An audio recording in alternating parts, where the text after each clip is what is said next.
بسم اللہ الرحمن الرحیم اللہم صلی علی سیدنا مولانا محمد وعلی آلہ وصحبہ وبارک وسلم۔ السلام علیکم ورحمۃ اللہ وبرکاتہ۔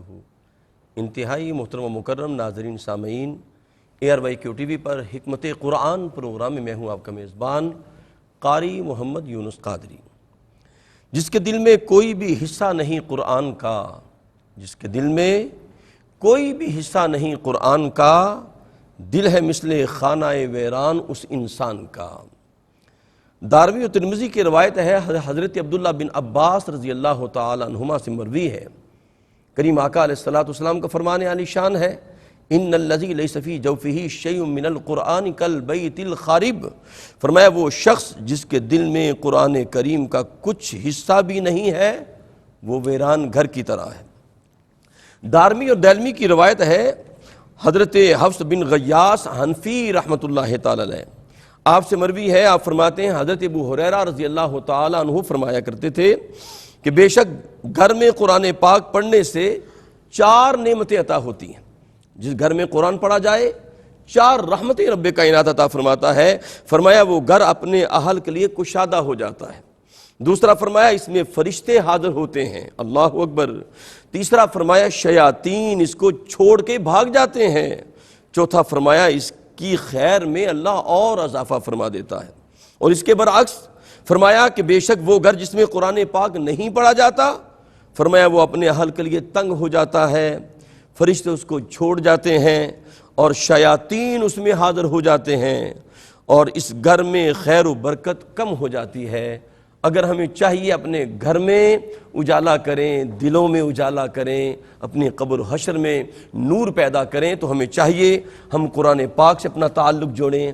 الحمدللہ ہماری خوشبختی ہے، حکمت قرآن پروگرام میں ہمارے ساتھ جلوہ فرما ہوتے ہیں عالم اسلام کی بہت بڑی شخصیت، علم و حکمت کا بہت بڑا نام، اور جب وہ بولتے ہیں علم و حکمت کے دریا رواں ہو جاتے ہیں۔ انتہائی مکرم جناب حضرت علامہ پیر سید ریاض حسین شاہ صاحب، السلام علیکم ورحمۃ اللہ وبرکاتہ۔ قبلہ آپ کا خیر مقدم ہے، اللہ آپ کو سلامتی عطا فرمائے، آمین آمین۔ شاہ صاحب قبلہ آپ کی اجازت سے الحمدللہ ناظرین کرام آج ہم سورہ بقرہ کا 5واں رکوع ہے اس کو مکمل کریں گے، آیت نمبر 42 سے لے کر 46 تک پڑھیں گے۔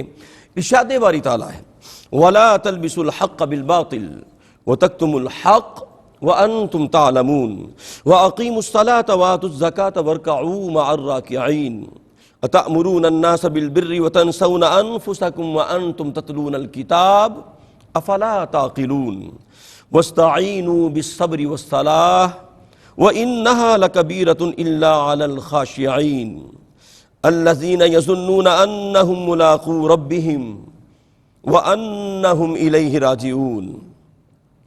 اور نہ ملاؤ حق کو باطل سے اور نہ چھپاؤ حق کو جبکہ تم جانتے ہو، اور نماز قائم رکھو اور زکوٰۃ دیتے رہو اور رکوع کرنے والوں کے ساتھ رکوع کرو۔ کیا تم حکم دیتے ہو لوگوں کو نیکی کا اور بھول جاتے ہو اپنے آپ کو، حالانکہ تم بڑے مزے سے کتاب پڑھتے ہو؟ کیا تمہاری عقل کام نہیں کرتی؟ اور مددگار بناؤ اپنا صبر اور نماز کو، بلا شبہ یہ ایک بھاری سا کام ہے، مگر فرما بردار دل رکھنے والوں پر یہ گراں نہیں گزرتا۔ وہ لوگ جو سمجھتے ہو کہ انہیں بہرحال اپنے رب سے ملنا ہے، اور یقیناً ان سب نے اسی کی طرف لوٹ کر جانا ہے۔ آئیے اس پہ ہم بات کرتے ہیں اور قرآن و حدیث کا نور قبلہ شاہ صاحب سے حاصل کرتے ہیں۔ شاہ صاحب قبلہ پہلا سوال وَلَا تَلْبِسُوا الْحَقَّ بِالْبَاطِلِ کے حوالے سے کہ فرمایا گیا کہ حق کے ساتھ باطل کا التباس نہ کرو۔ یہود میں اس کی عملی صورت کیا تھی اور ہمارے اس دور میں ہم اس بات کو کیسے سمجھیں گے؟ بسم اللہ جی۔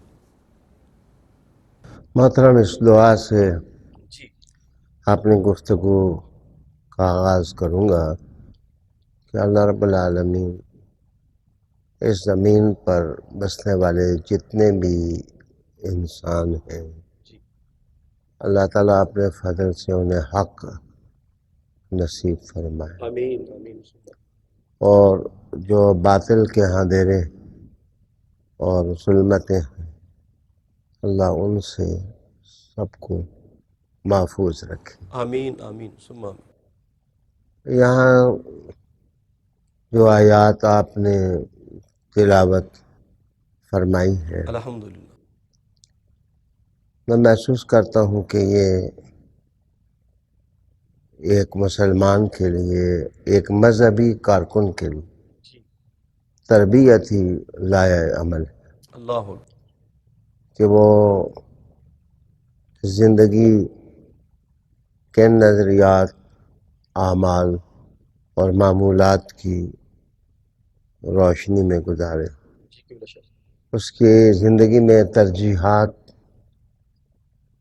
کس چیز کے لیے ہوں، اور اس دنیا میں رہتے ہوئے جو مضرات ہیں، تکلیف دہ چیزیں ہیں، ان سے وہ بچ کیسے سکے۔ تو یہ جو خطبہ ہے، تربیتی خطبہ، بلا شبہ اس کا تعلق یہود و نصارہ کی تہذیب کے ساتھ بھی ہے اور مسلمانوں کے اعمال اور معمولات کے ساتھ بھی ہے۔ اس لیے جو لوگ مذہبی ہیں، دینی ہیں، انہیں حساس ہو کر ان آیات کی تعلیمات اپنانی چاہیے۔ محترم، جو پہلی آیت ہے اس میں حفاظت دین کے مسئلہ کو اہمیت دی گئی ہے۔ دنیا بھر میں جو واضح میجورٹی ہے انسانوں کی، وہ مذہب کے غلبہ کو مانتے ہیں۔ ٹھیک، بالکل ٹھیک۔ یہ الگ بات ہے کہ ہر آدمی اپنے اپنے نظریات کے حصار میں ہے، لیکن اسلام آفاق کا دین ہے۔ رسول اللہ علیہ السلام تمام انسانی قافلوں کے امیر ہیں، بے شک، راہبر ہیں، سبحان اللہ، رہنما ہیں۔ اللہ اکبر۔ دنیا کا جو بھی دانا قائد ہے جی، وہ رسول اللہ علیہ السلام کے پیچھے ہاتھ باندھ کر کھڑا ہے، ان کا مقتدی سبحان اللہ۔ نظر آتا ہے۔ تو میں اگر دین سے مراد ضروریات دین کا نام لوں، یا تھوڑا اور واضح کرنے کے لیے جو اصولی حیثیت ہے تمام ادیان میں وہ متفق ہے، واہ واہ، میں اس کی حفاظت کی بات کرتا ہوں۔ ٹھیک ہے۔ تو رب کریم نے سمجھایا کہ وَلَا تَلْبِسُوا الْحَقَّ بِالْبَاطِلِ، اللہ اکبر۔ حق کو باطل کے ساتھ نہ ملاؤ۔ جس وقت حق اور باطل دونوں کو ایک کر دیا جائے گا تو لوگوں کے لیے حق کو سمجھنے میں دشواری ٹھیک، بالکل ٹھیک۔ جب وہ حق کو سمجھنے میں دشواری محسوس کریں گے تو زندگی کو وہ کیسے جنت اور آرام گاہ بنا سکیں گے۔ اللہ رب العالمین نے ارشاد فرمایا کہ حق کو باطل کے ساتھ نہ ملاؤ۔ اللہ اکبر۔ اس کی پہلی چوٹ یہود کے انداز فکر اور انداز عمل پر تھی کہ وہ عصر رسالت میں جس طرح زندگی بسر کر رہے تھے، ہر آدمی کو کنفیوز کرنا، ہر آدمی کے ذہن میں وسوسہ ڈالنا، ہر آدمی کو مرکز حق سے دور کرنا، آسمانی تعلیمات کے چراغوں کو بجھانا، یہ سب کچھ وہ کر رہے تھے۔ التباس کے دو معنی ہوتے ہیں، ایک کسی چیز کا دوسری چیز میں رل جانا، مل جانا، لپیٹ دینا، گڈ ٹھیک، مڈ ہو جانا، ٹھیک ٹھیک، اور دوسرا اس کا معنی لباس پہنانا بھی ہوتا ہے، صحیح ہے۔ یعنی کوٹڈ، کہ اندر کوئی چیز اور ہونا اور اس کا لباس کچھ اور پہنا دینا۔ اللہ اکبر، اللہ اکبر۔ تو جس زمانے میں میں مدینہ شریف میں باب مجیدی میں عطیہ سالم سے متن امام مالک کا درس لے رہا تھا۔ سبحان اللہ۔ اس زمانے کی بات ہے کہ ایک بچے نے ایک کانٹے دار شاخ پر پھول چڑھائے اور وہ کسی بڑے آدمی کو تھما دیے، تو جب انہوں نے پھول پکڑے تو کانٹے ان کے ہاتھ میں چبھے۔ تو مجھے اپنے استاد محترم کے الفاظ یاد آئے کہ انہوں نے کہا کہ یہ کانٹوں اور پھولوں کا التباس کیوں کر دیا ہے اللہ اکبر۔ کہ کانٹا اپنے مقام پر محسوس نہیں ہوتا اور پھول اپنی لطافت کے ساتھ الگ محسوس کیوں نہیں ہوتا؟ ٹھیک ہے۔ تو اسلام وہ تو پھولوں کا نام ہے۔ اللہ اکبر۔ مذہب اگر حق کو اپنی آغوش میں لیے ہو تو وہ بھی پھول ہے، صحیح، وہ بھی خوشبو ہے، وہ بھی برکت ہے۔ واہ۔ تو جو کچھ یہود کر رہے تھے انہیں سمجھایا گیا کہ حفاظت دین کے منافی ہے یہ، وَلَا تَلْبِسُوا الْحَقَّ بِالْبَاطِلِ۔ ایک چیز کانٹا ہے اللہ اکبر۔ اور ایک چیز پھول ہے، صحیح، تو پھول اور کانٹا دونوں ایک نہیں ہو سکتے، روشنی، دھوپ اور چھاؤں ایک نہیں ہو سکتے، خوشبو اور بدبو دونوں ایک نہیں ہو سکتے۔ بے شک۔ گویا قاری قرآن کا ذہن بیدار کیا گیا، اس کے دل کو حساس بنایا گیا کہ وہ حق کو کبھی بھی نہ چھوڑے۔ قاری صاحب یہ ان کو سنا کر کے اللہ اکبر۔ قرآن مجید اپنے ماننے والوں کی بھی تربیت کر رہا تھا کہ تم سیکھو کہ تم نے ہر حال میں حق کے ساتھ رہنا ہے، حق کو تم نے چھوڑنا نہیں ہے۔ ٹھیک ہے۔ اور جب تم پہچان پیدا کر لی، تمہیں اللہ نے یہ بات تمہارے دل میں ڈال دی کہ یہ حق ہے، تو پھر اس حق کو کسی دوسری چیز کے ساتھ گڑبڑ کیوں کرتے ہو؟ اس کی ایک اور مثال میں آپ کو دوں گا جی، کہ جس وقت دودھ اور پانی کو ملا دیا جاتا ہے ٹھیک ہے۔ تو دودھ ہوتا ہے، پانی پانی، لیکن جس وقت ملا دیا جائے تو اس سے خیانت کا تصور ابھرتا ہے۔ تو قرآن مجید بہرحال جو مزاج دیتا ہے، جو رویہ دیتا ہے مسلمانوں کو، اللہ اکبر۔ وہ حق کے ساتھ رہنے کا رویہ ہے، اور کوشش کریں کہ باطل حق کے ساتھ نہ ملے۔ اللہ اکبر۔ اور یہود و نصارہ کے جس کردار، مسموم کردار پر قرآن حکیم نے گرفت کی، اللہ اکبر۔ وہ بھی یہ تھا کہ وہ حق کو باطل کے ساتھ ملا دیتے تھے۔ وہ کیا ذہن ہے محترم قاری صاحب جی، کل شخص۔ جس کو خوشبو اور بدبو میں فرق محسوس نہ ہو؟ اللہ اکبر۔ اللہ وہ کیا آدمی ہے واہ واہ واہ۔ جس کو علم اور جہالت میں فرق محسوس نہ ہو؟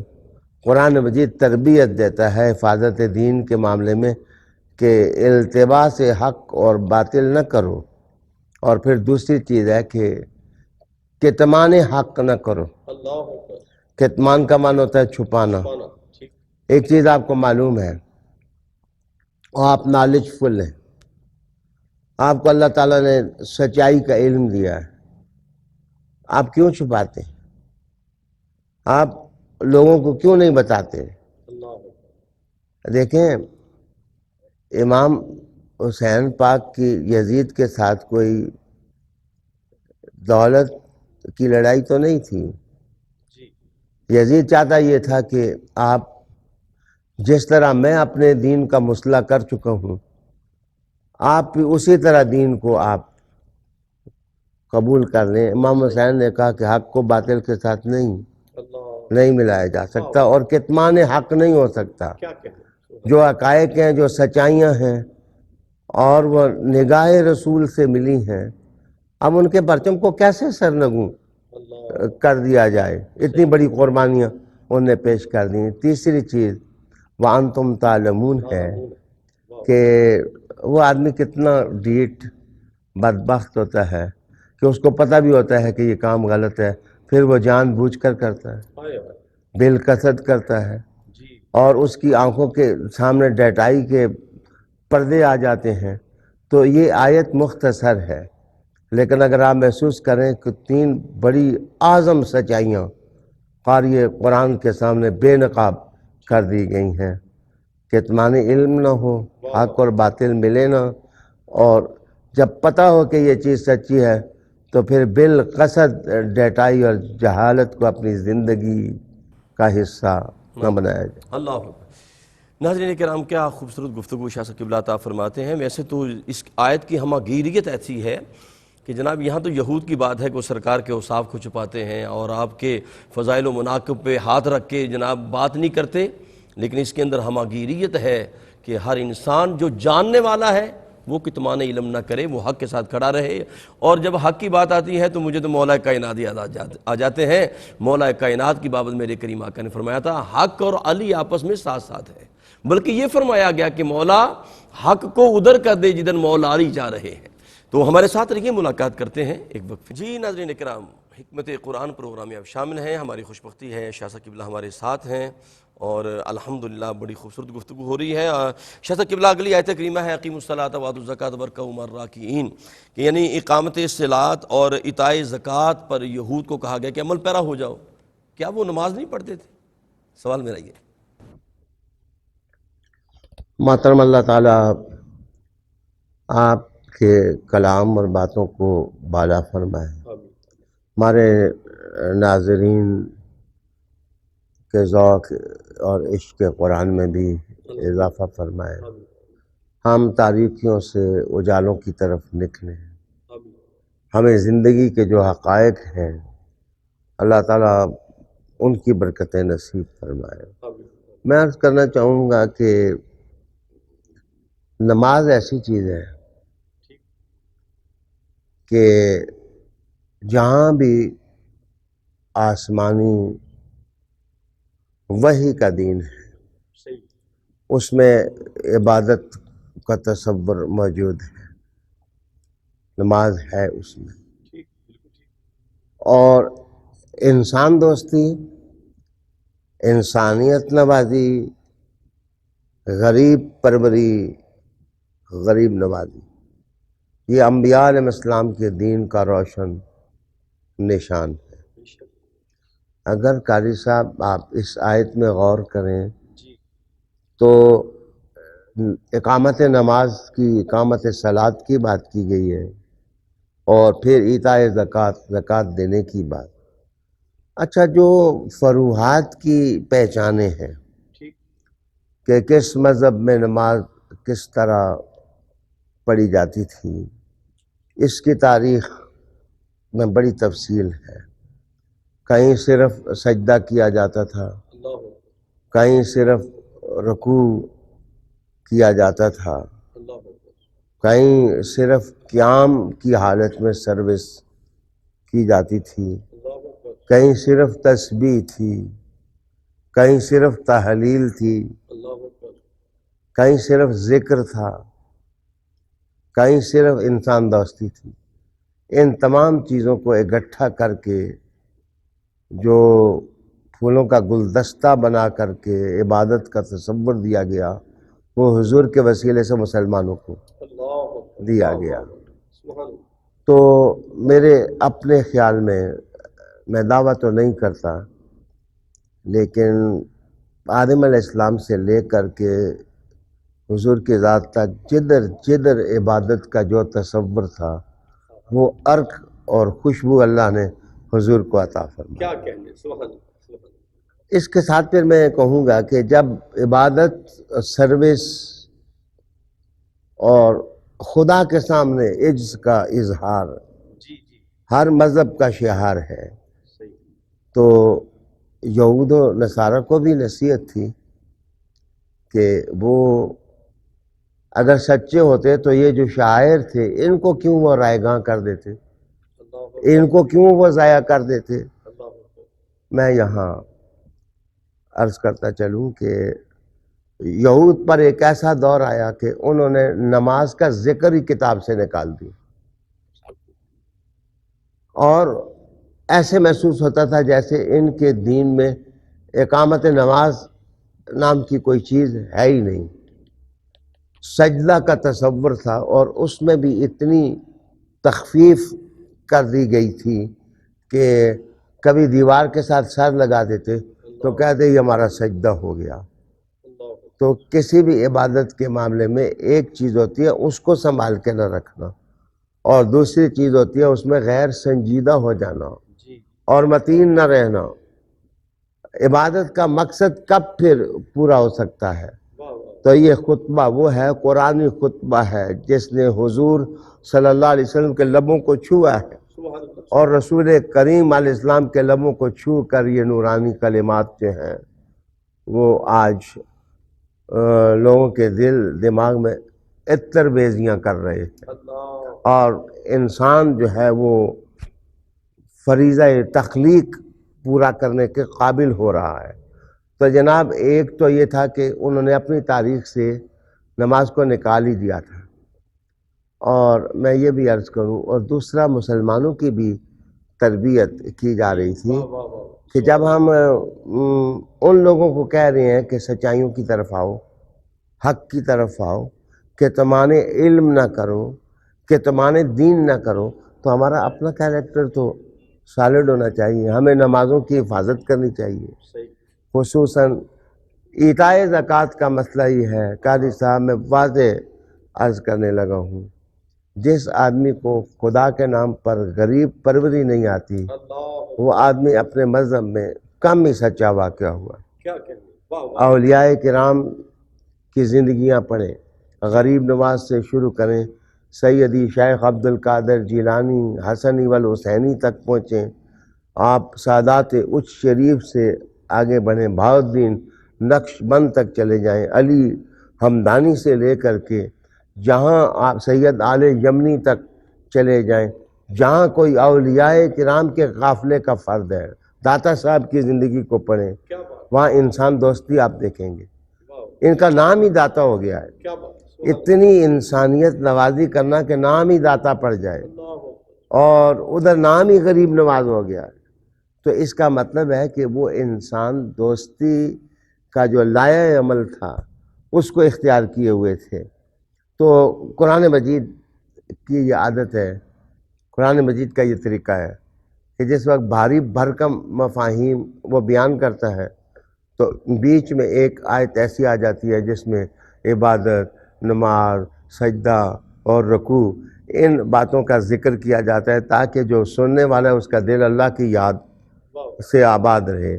تو اب جس وقت لوگ تاریخ بنی اسرائیل میں ڈوب گئے تو تھوڑی دیر کے لیے نیا خانہ دل میں تاریخ نے اپنے ڈیرے جما لیے، بندہ کبھی کنعان چلا گیا، کبھی مصر چلا گیا، کبھی جناب وہ دیس ابراہیم میں چلا گیا، تو تاریخ میں وہ جب کھو گیا تو رب کریم نے کہا کہ اب اقیموا الصلاۃ، نماز کام کرو، جو تمہارا اصل کام ہے اس کام کی طرف آؤ تاکہ تمہارے دل کی رونق قائم رہے، یاد الہی میں تم ڈوبے رہو۔ تو قاری صاحب یہ تربیت کے 3 اصول تھے۔ وَرْكَعُوا مَعَ الرَّاكِعِينَ میں دراصل ایک حوالہ میری نظر سے گزرا ہے کہ ان یہود کے تسلی کے لیے کہا گیا تھا، کیونکہ یہ رکوع نصف کرتے ہیں یا پورا کرتے ہیں، ادا کرتے ہیں، تو انہیں کہا گیا تھا جو آخری نبی آئیں گے وہ رکوع بھی کرنے والے ہوں گے، اور جس وقت وہ رکوع کرنے والے ہوں گے تو ان کے ساتھ شامل ہو جانا۔ اس لیے یہاں کہا گیا کہ وَارْكَعُوا مَعَ الرَّاكِعِينَ، جس رکوع کرنے والے کا تمہیں انتظار تھا، جس نبی کا، اب وہ آ گیا ہے اور فاران کا خطیب تمہیں مخاطب کر رہا ہے، اس کی باتیں تمہیں روشنیاں دے رہی ہیں اور ان کے خطبے تمہاری تقدیر بدل رہے ہیں، تو تم آگے بڑھ کر کے اس نبی کے پاؤں میں کیوں نہیں گر جاتے؟ اللہ تعالیٰ تمہاری تقدیروں میں تبدیلی لے آئے گا۔ ناظرین کرام، شاہ صاحب قبلہ جب نماز کی بات کر رہے تھے تو میرے ذہن میں وہ محبت آ رہی تھی نماز کی کہ میں نے بڑے عرفاء سے یہ جملے ان کے پڑھے، کتابوں کے اندر رقم ہے، وہ کہتے ہیں اگر جنت میں ہم اس جنت میں جائیں گے جہاں نماز ہوگی۔ پھر آپ دیکھیں موسیٰ علیہ السلام قبر میں نماز پڑھ رہے ہیں، اور پھر میں بارگاہ مولا کائنات میں چلتا ہوں نا، جب آپ کو تیر پیوست ہوا تو نکل نہیں رہا تھا، تو کریم آقا نے فرمایا میرا علی نماز سے محبت کرتا ہے، فرمایا نماز میں داخل ہونے دو، تیر کیا جان بھی نکال لینا، اسے پتہ نہیں چلے گا۔ تو نماز سے محبت جو ہے نا یہ عین ایمان ہے، میرے کریم آقا کی آنکھوں کی ٹھنڈک ہے۔ شاہ صاحب قبلہ اگلا سوال میرا اتأمرون الناس بالبر کے حوالے سے ہے، میں چاہوں گا ذرا بر پہ ذرا تفصیلی روشنی عطا فرمائیے۔ بسم اللہ۔ قاری صاحب، یہ جو لفظ ہے بر، جی یہ اس کا مادہ ہے با، را اور پھر را، ٹھیک بارر۔ یہ لغت کی کتابوں میں ایسے ہی آیا ہے۔ سبحان اللہ۔ تو التحقیق دور جدید کی ایک معروف لغت کی کتاب ہے، اس کا مؤلف اس بر لفظ پر 10 معنی رقم کرتا ہے کہ اس بر کا مطلب کیا ہے۔ سب سے پہلے وہ ارشاد فرماتے ہیں کہ اس کا معنی ہوتا ہے کشادگی اور کھلا ہونا۔ جس وقت کوئی گھر کھلا ہو، بستی کھلی ہو، انسان جس جگہ سیر کرے وہ کھلی ہو، تو اس کو بر سے تعبیر کیا جاتا ہے۔ یہ بحر کی ضد ہے، بڑا مشہور ہے کہ بری فوج، تو بری خشکی کے ٹکڑے کو کہتے ہیں۔ تو ایسا خشکی کا ٹکڑا جو بڑا ہو اور کھلا ہو، اس کو بر سے تعبیر کر دیتے ہیں۔ دوسرا المبر ایک لفظ استعمال ہوتا ہے تاج العروس میں، اس کا معنی غالب آنا ہوتا ہے، جس کا غلبہ ہو، اور اس کو بھی المبر کہہ دیتے ہیں۔ اور اسی سے بر لفظ اللہ کی صفت کے لیے استعمال ہوا ہے، بر الرؤوف الرحیم۔ اللہ تعالیٰ جو ہے وہ بر ہے، بار ہے، اللہ بار ہے۔ تو اللہ تعالیٰ کی جب یہ صفت استعمال ہوئی تو اس کا معنی یہ وہاں ہم خشکی کا ٹکڑا اس کا معنی نہیں کریں گے، وہاں معنی یہ کریں گے کہ سب پر غالب، سب پر غالب ہے، سب پر قادر ہے۔ کائنات کی ایک ایک چیز جو ہے وہ اللہ کے ہاتھ میں ہے۔ ایک اور جگہ قرآن مجید میں وفا اور حسن سلوک کے معنوں میں اس لفظ کو استعمال کیا ہے۔ ارشاد ہے حضرت یحییٰ علیہ السلام کو کہا گیا برم بوالدیہ، برم بوالدیہ۔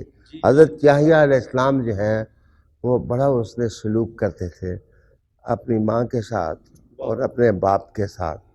اسی سے چٹیل میدان جو ہو بے آب و گیا، اس کو بھی بر سے تعبیر کر دیا جاتا ہے۔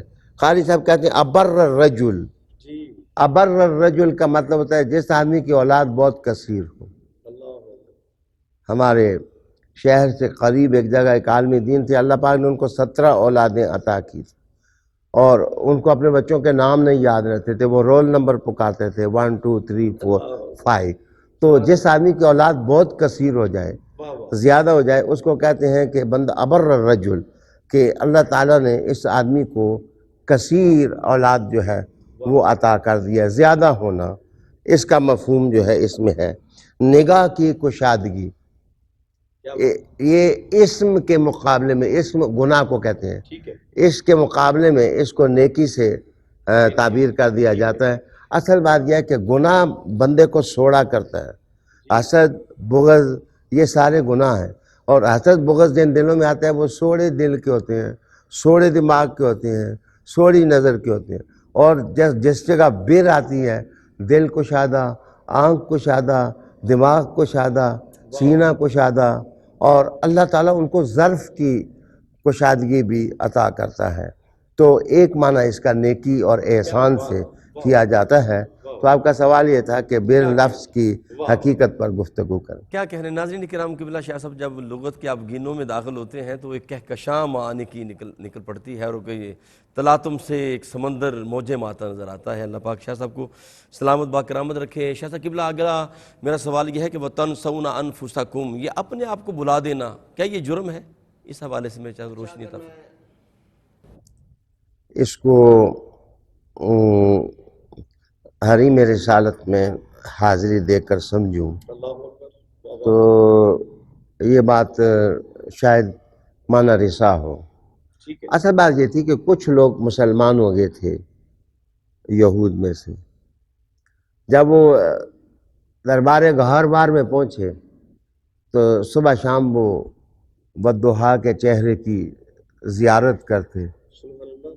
رحمت عالم علیہ السلام کی محفلیں نور بانٹتی، حضور کی نظریں تقدیر تبدیل فرماتی. لوگ گندے آتے تھے اور صاف اور اجلے ہو کے یہاں سے جاتے تھے. رحمت عالم اپنی نگاہوں سے ان کو نہلا دیتے تھے. اور اگر یہ جملہ میں کہہ دوں تو میرے خیال میں میرے مفہوم کو قوت دے گا کہ جب آئے تھے تو سارے جہاں کا گند لے کے آئے تھے. جب حضور کے قدم بوسی ہوئی تو جس وقت واپس ہوئے تو حضور نے کہا کہ اب میرے سے ابا آسمان کے ستارے بن گئے. تو ماحول کی گندگیوں سے نکالا اور آلودگیوں سے نکال کر ان کو تابندہ ستارہ بنا دیا، ان کو درخشاں ستارہ بنا دیا رحمت عالم صلی اللہ علیہ وسلم نے. تو وہ لوگ جو یہود مسلمان ہوئے، وہ اپنے وہ رشتہ دار جو مسلمان نہیں ہوئے تھے ان سے جا کے پوچھتے کہ کیا ہم نے حق فیصلہ کیا ہے، ہم نے سچ فیصلہ کیا ہے؟ تو وہ لوگ کہتے ہیں تو تم ٹھیک ہو، یہ باتیں ہم نے تورات میں پڑھی ہیں، لیکن وہ لوگ خود مسلمان نہ ہوتے. دراصل ان کو قرآن مجید نے مخاطب کر کے کہا کہ لوگوں کو نیکی کا حکم دیتے ہو کہ تم نے راستہ ٹھیک اپنایا ہے، خود اپنے آپ کو بھول رہے ہو اور خود اسلام کی طرف نہیں آ رہے ہو. امبریسمنٹ آف اسلام جو ہے وہ تمہارے اندر آنی چاہیے. اللہ اکبر. ناظرین کرام، الحمدللہ قرآن پاک کا نور جو ہے قبلہ شاہ صاحب ہمارے قلب و روح میں اڈیلتے ہیں. اللہ پاک اس نور کو محفوظ رکھے ہمارے سینوں میں. ملاقات کرتے ہیں ایک وقفے کے بعد. جی ناظرین کرام، حکمت قرآن پروگرام میں آپ شامل ہیں اور ہماری خوش بختی ہے قبلہ شاہ صاحب کی مائیت اور سنگت ہمیں حاصل ہے. شاہ صاحب قبلہ، میرا اگلا سوال ہے وَاسْتَعِینُوا بِالصَّبْرِ وَالصَّلَاةِ. یہ نماز اور صبر سے کیسے مدد لی جا سکتی ہے؟ محترم، اللہ تعالیٰ نے یہ ایک روشن سا نقطہ اسی وقت میرے دل میں ڈالا ہے کہ میرے نزدیک دنیا میں مشکل ترین کام جو ہے وہ قول اور فعل میں امانگی پیدا کروں. میں جو کچھ کہتا ہوں کیا میں اپنے کہے پر عمل بھی کرتا ہوں؟ قرآن مجید نے کہا لِمَ تَقُولُونَ مَا لَا تَفْعَلُونَ. تم ایسی باتیں کیوں کہتے ہو جو تم کرتے نہیں. تو میرے نزدیک ایک مبلغ، ایک داعی اللہ، ایک دین کا کام کرنا، اس کے لیے مشکل ترین کام جو ہے وہ یہ ہے کہ وہ اپنے قول اور عمل میں وہ موافقت لے آئے. انسان کا نفس چیختا رہتا ہے کہ تم یہ نہیں کرتے، یہ نہیں کرتے، لیکن انسان عمل کی طرف نہیں بڑھتا. تو میں اب نماز کے ساتھ تطبیق دوں. نماز والی آیت اَتَأْمُرُونَ النَّاسَ بِالْبِرِّ والی آیت سے پہلے ہے.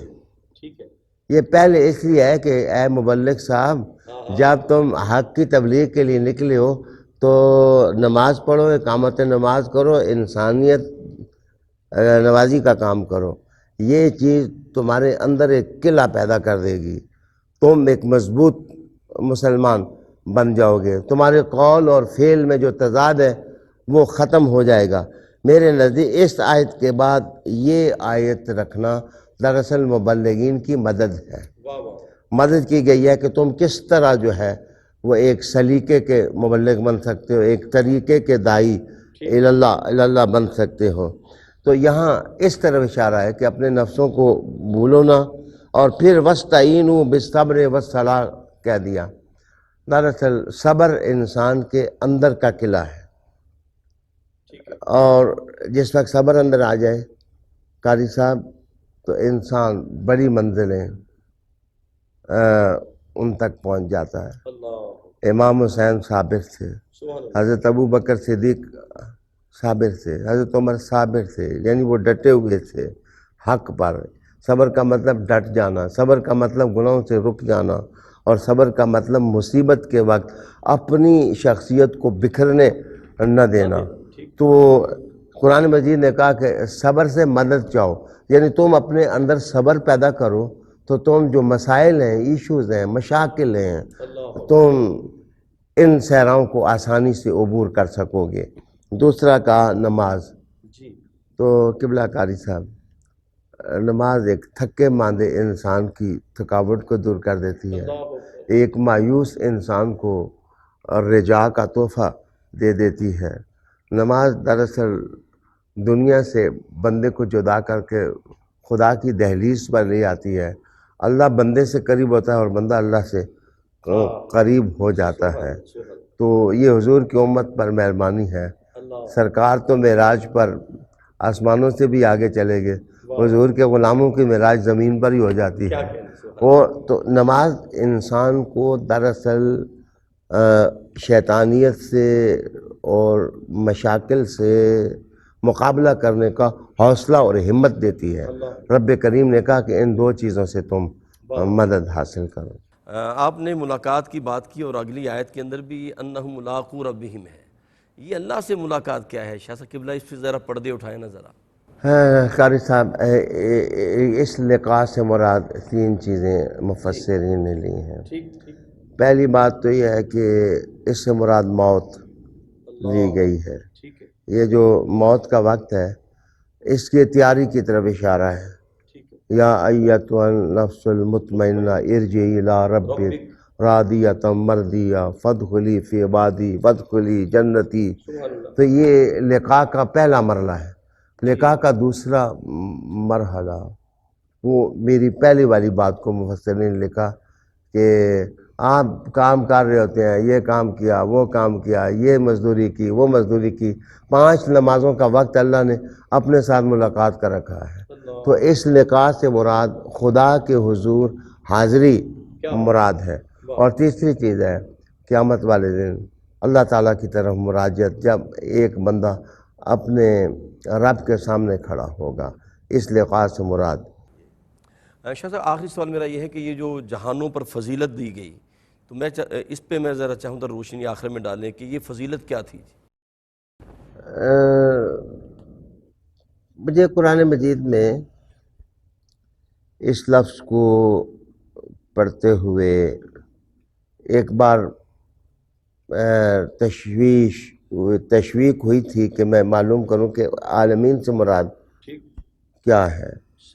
تو علامہ فخر الدین رازی، علامہ بیضاوی اور ابن عاشور اور علامہ شنقیطی، یہ مفسرین کے نام میں نے لیے ہیں. انہوں نے یہی اشارہ کیا ہے کہ جس وقت نبی کوئی دعوت دے رہا ہوتا ہے تو جو معلوم جہاں ہوتا ہے، عالمین سے مراد وہ ہے. تو جو دور گویا موسیٰ علیہ السلام کا تھا، اس دور میں جو عوالم موجود تھے ان میں اللہ تعالیٰ نے ان کی فضیلتوں کے آثار و نشانات قائم کیے تھے. ممکن ہے اس کا معنی یہ ہو کہ حضور کو آخر میں اس لیے رکھا گیا کہ جتنا عوالم نے پھیلنا ہے پھیل لیں، تاکہ مصطفیٰ کریم صلی اللہ علیہ وسلم کی شاہ بادشاہ ہونے کی دلیل قائم ہو جائے. سامعین محترم قبلہ، شاہ صاحب نے ایک مبلغ کے اندر کیا کون کون سے اوصاف ہونے چاہیے، اور شاہ صاحب قبلہ کی اسی تفسیر کے تحت انہوں نے آپ 1-2-3 باتیں رقم کی ہیں، بہت سی باتیں رقم کی ہیں اور بہت سے حوالے دیے ہیں. ابن جریج کا حوالہ دیا ہے اور فخر الدین رازی کا حوالہ دیا ہے، زجاج کا حوالہ دیا ہے اور بہت سے حوالے موجود ہیں. لیکن میں یہاں امام جعفر صادق رضی اللہ تعالیٰ عنہ کو جو قول آپ نے نقل فرمایا ہے اپنی اس تفسیر کے تحت، وہ میں آپ کے سامنے رکھنا چاہتا ہوں کہ مبلغ کیسا ہونا چاہیے. امام جعفر صادق رضی اللہ تعالیٰ عنہ نصیحت فرماتے ہیں لوگوں عمل سے دعوت دو، زبان سے دعوت نہ دو. تمہارا کردار بولے، تمہارا عمل بولے. فرمایا لما، تو جس طرح قبلہ شاہ صاحب نے فرمایا لما تقولون ما لا تفعلون، قرآن کی آیت ہے. تو امام جعفر صادق فرماتے ہیں لوگوں کو عمل سے دعوت دو، نہ کہ زبان سے. اور مولا کائنات کا قول سنیے گا، آپ کا ایمان تازہ ہو جائے گا. حضرت علی کرم اللہ وجہ الکریم علیہ رضی اللہ تعالیٰ فرماتے ہیں اے لوگو، اللہ کی قسم میں تمہیں کسی اطاعت کا شوق نہیں دلاتا جب تک خود اسے انجام تک نہ پہنچا دوں، اسے انجام نہ دے دوں، اور کسی غلط کام سے تمہیں منع نہیں کرتا مگر پہلے خود اس سے اپنے آپ کو روکتا ہوں۔ اور آخری بات جو شاہ صاحب قبلہ نے رقم کی ہے، آپ نے فرمایا، علامہ قرطبی نے بیان کیا، اس حدیث کو نقل کیا، کریم آقا علیہ الصلوۃ والسلام شب معراج جب اللہ کی بارگاہ میں حاضر ہوئے تو ہم نے دیکھا کچھ لوگوں کے ہونٹوں کو آگ کی کینچی سے کاٹا جا رہا ہے۔ تو کریم آقا نے پوچھا، جبریل یہ کون لوگ ہیں؟ تو جبریل امین نے عرض کی، یا رسول اللہ یہ دنیا کے خطباء ہیں جو نیکی کا حکم تو دیتے تھے لیکن خود انہوں نے اپنے آپ کو بھلا دیا۔ رب کائنات ہمیں بھولنے والوں میں نہ لکھے بلکہ یاد کرنے والوں میں اور اہل اللہ کی سنگت میں رکھے۔ میں آخر میں مفسر قرآن آل رسول شہزادہ آل طہار حضرت علامہ پیر سید الحسن شاہ صاحب قبلہ کو اس دعا کے ساتھ ان کا شکر ادا کروں گا، رب کائنات انہیں صحت و سلامتی والی زندگی عطا فرمائے اور یہ علم کا حکمت کا دریا رواں رہے۔ اپنے میزبان قاری محمد یونس قادری کو اجازت دیجیے۔ السلام علیکم ورحمۃ اللہ۔ ناظرین، اگر آپ ایسی ہی مزید ویڈیوز دیکھنا چاہتے ہیں تو ہمارا ARYQ TV کا چینل سبسکرائب کیجئے اور بیل آئیکن کا بٹن دبانا نہ بھولیے تاکہ آپ سے کوئی پسندیدہ پروگرام مس نہ ہو جائے۔